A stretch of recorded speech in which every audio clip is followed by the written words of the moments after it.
Basic needs पूरा करने के सारे ज़राए मौजूद हैं, एंटरटेनमेंट के ज़राए मौजूद हैं, एक प्रॉस्पेरियस लाइफ है। फिर भी कितने ही लोगों को आप ये कहते हुए सुनेंगे कि सब कुछ है हमारे पास, बस सुकून नहीं है। पता नहीं क्या बात है कि दिल को सुकून नहीं है। तो लिसन ये बात जहन में रखिए, जैसे बर्फ़ की तासीर है कि वो ठंडी होती है, आग की तासीर है कि वो गर्म होती है, इसी तरह गुनाहों की तासीर है कि वो इंसान के दिल को बेचैन और परेशान कर देता है।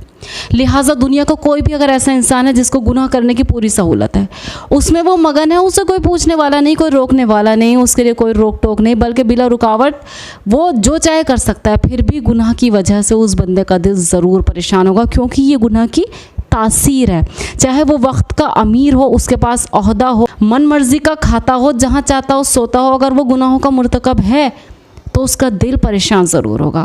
दिल कभी पुरसुकून हो ही नहीं सकता उस शख्स का जो गुनाहों का मुर्तकब है। इसलिए ऐसे लोगों को आप अक्सर देखेंगे कि डिप्रेशन के मरीज़ होते हैं, रातों को नींद नहीं आती तो नींद की गोलियां खा खा कर सोते हैं। गुनाह की एक तासीर ये है कि जब हम गुनाह के मुर्तकब होते हैं ना, तो उस गुनाह के मुनासिब यानी उस गुनाह के बराबर सुकून की दौलत से हम महरूम हो जाते हैं और गुनाहगार की तबीयत के अंदर बेचैनी और डिप्रेशन होगा। तब ये कंडीशन आती है कि वो लोग कहते हैं कि अल्लाह का दिया हुआ सब कुछ है, लेकिन पता नहीं क्यों सुकून में असर नहीं। वो सुकून दरअसल गुनाह की वजह से रुखसत और ख़त्म हो जाता है। जिस लेवल का गुनाह उस लेवल का सुकून रुखसत।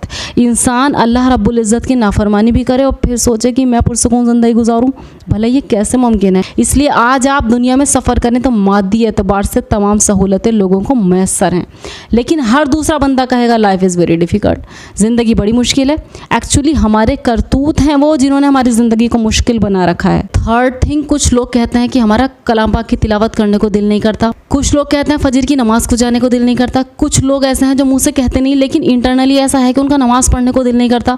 तो गुनाह की एक तासीर ये भी है कि जो शख्स भी गुनाह का मुर्तकब होता है उसकी नहूसत से अल्लाह ताला नेकी की तौफीक सुलभ कर लेते हैं। जैसे ये होता है कि बंदे के अगर सर पर बहुत सारा बोझ हो तो बंदे का हिलना मुश्किल, इसी तरह गुनाहों का मुर्तकब बंदे के लिए नेकी करना मुश्किल। तबीयत में सुस्ती उसकी होगी, इबादत करने को जी नहीं चाहेगा, करे भी तो इबादत में लज्जत नहीं मिलेगी। गरज ये कि जिस लेवल का आपका गुनाह होगा उस लेवल की नेकी की तौफीक सुलभ कर ली जाएगी। इसको एक प्रैक्टिकल एग्जाम्पल से समझिए कि अल्लाह रब्बुल इज़्ज़त ने हर इंसान के अंदर खैर और शर का मादा फितरी तौर पर रख दिया। बस अब जो इंसान अपने अंदर खैर को गालिब कर ले, शर के मादे को दबा ले, वो रब्बुल इज़्ज़त के यहाँ पसंदीदा इंसान है।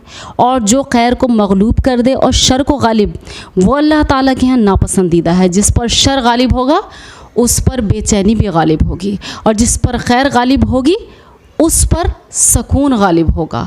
अब ये हम पर है कि हम खुद पर खैर को गालिब करते हैं या शर को गालिब होने देते हैं। याद रखिए, खैर को गालिब करने के लिए आपको मेहनत करनी पड़ेगी, शर खुद ब खुद गालिब हो जाता है, इसलिए उसको रोकने के लिए मेहनत करनी पड़ेगी। लेकिन रिज़ल्ट बड़े उम्दा होंगे अगर वो जो गुनाह आपके अंदर आपको बेचैन किए हुए उसको आप अपनी ज़िंदगी से निकाल फेंकें, तो फिर आप ये नहीं कहेंगे कि सब कुछ तो है लेकिन सुकून नहीं है। जज़ाकल्लाह खैर।